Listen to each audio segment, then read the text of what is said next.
안녕하세요. 오늘 흥구석유가 점상을 갔죠. 다른 석유 기업들도 다 상한가를 갔습니다. 중앙에너비스, 한국석유, 흥구석유가 가장 셌기 때문에 점상한가로 이제 마감을 했고요.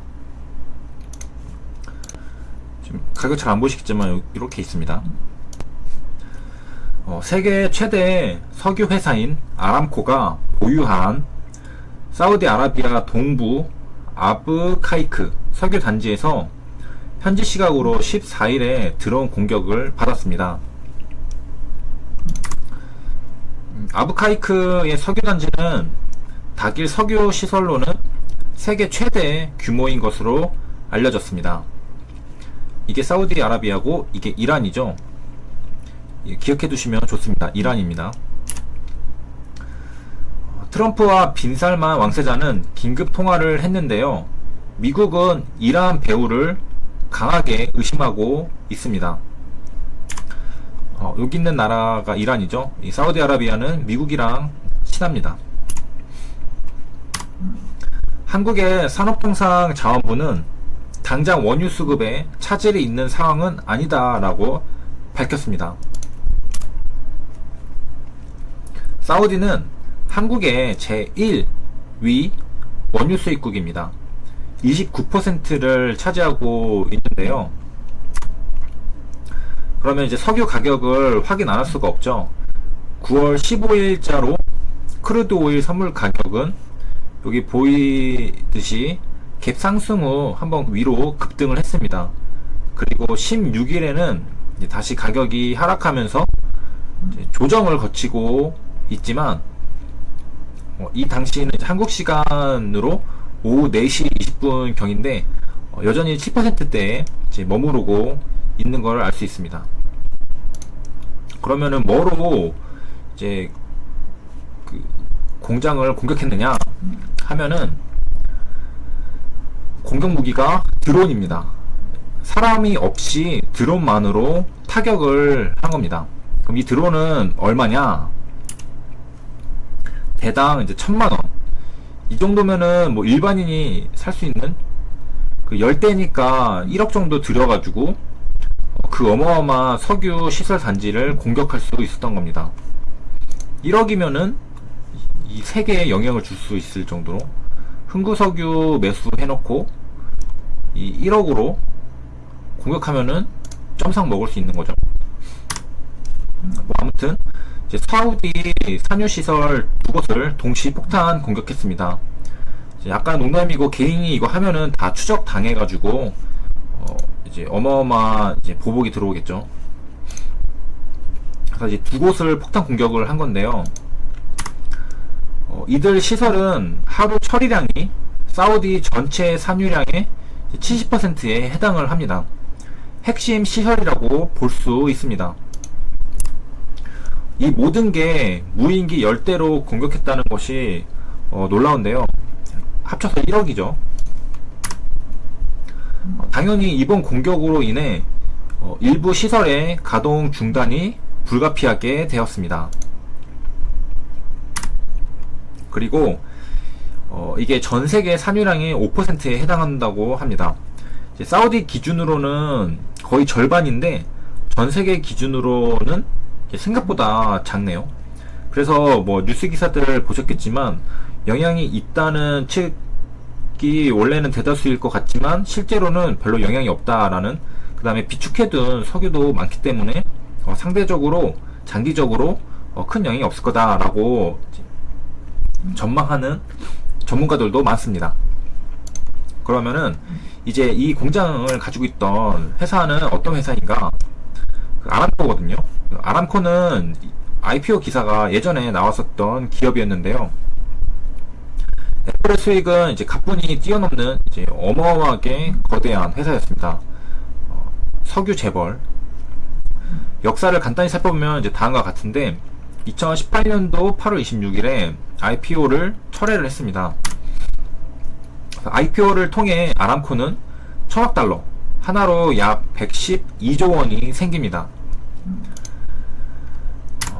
아람코는 이 자금으로 테크 기업에 투자할 계획이었는데요.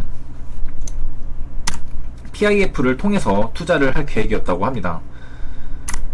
PIF는 실리콘밸리의 큰 손으로 꼽히는 펀드라고 하는데, 이를 바탕으로 IPO를 하면서 PIF를 만든 게 아니라 PIF는 이전에 이미 존재하던 펀드라는 사실을 알 수 있습니다. 그리고 이제 2017년 10월 PIF는 비전 펀드에 450억 달러, 하나로 약 50조 원을 출자했습니다. 손정희의 비전 펀드와 PIF는 같은 펀드가 아닙니다. 헷갈리시면 안 되고요. 2016년에는 PIF가 우버에도 35억 달러, 하나로 약 4조 원을 투자해서 지분 5%를 투자했습니다.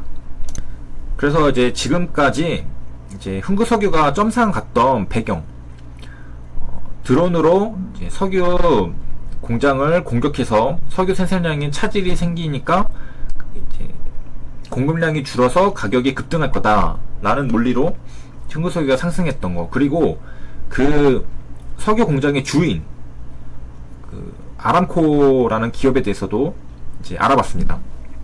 그래서 크게 두 가지 측면에서 알아봤고요. 그리고 이제 특히 제가 아람코를 소개해드린 이유는, 아람코는 이제 석유 재벌 이제 그 왕가들이 점점 이제 기술 테크 기업에 투자를 하면서, 그러니까 기존에 자기들만이 그 꽁꽁 싸매고 있던 자본을 이제 밖으로 가져오면서 투자를 하는, 세계로 나오려고 하는 그런 움직임을 보여주는 회사입니다. 그리고 손정희랑도 이제 좀 친한 것 같죠. 그러니까 이제 극단적으로 예를 들면은 뭐 한국의 이제 4차 산업혁명 기업들이 있잖아요.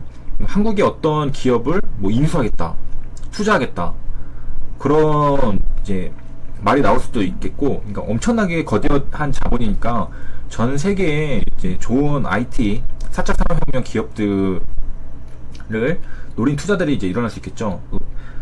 손정희는 한국에 이제 쿠팡을 밀어주고 있고요. 아무튼 이런 식으로 이제 흥구석유가 뜬금없이 이제 들어온 공격으로 인해서 수혜를 받았는데, 세계 기업의 흐름을 같이 보도록 하겠습니다.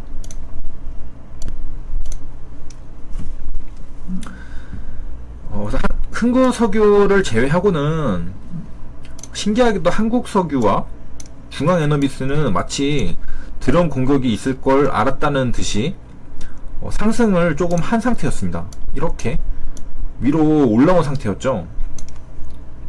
흥구석유는 전혀 뜬금없이 그런 호재가 뜨니까 점상을 갖고, 이 두 기업들은 미리 알고 있는 듯한 움직임이었습니다.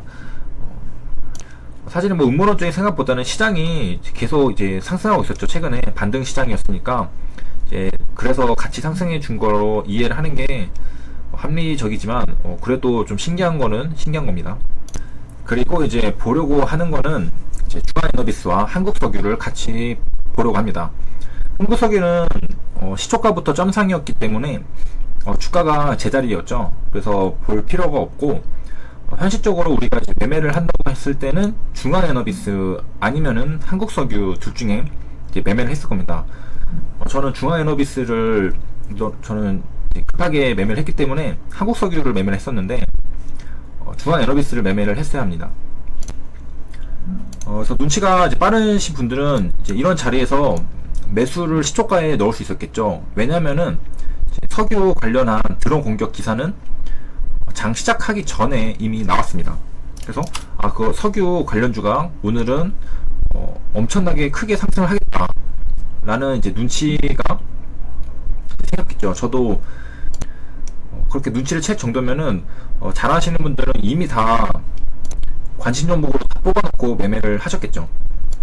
그래서 이제 종목을 보면은 상승과 하락이 비슷한 흐름을 보여주는 걸 알 수 있습니다. 장초에 이렇게 조정도 비슷한 시기에 이렇게 일어나는 걸 알 수 있고, 만약에 중앙에너비스를 매매하신 분들은 한국석유 흐름도 보셔야 되고, 한국석유를 매매하신 분들은 중앙에너비스도 보셔야 합니다. 그리고 이제 가장 강한 종목이 먼저 상한가를 가야 되죠.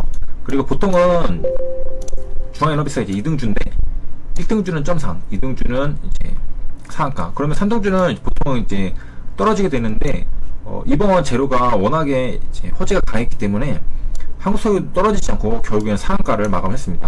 세 종목이 다 상한가 마감을 했고요. 그래서 매매에서 수익 보신 분들 축하드립니다.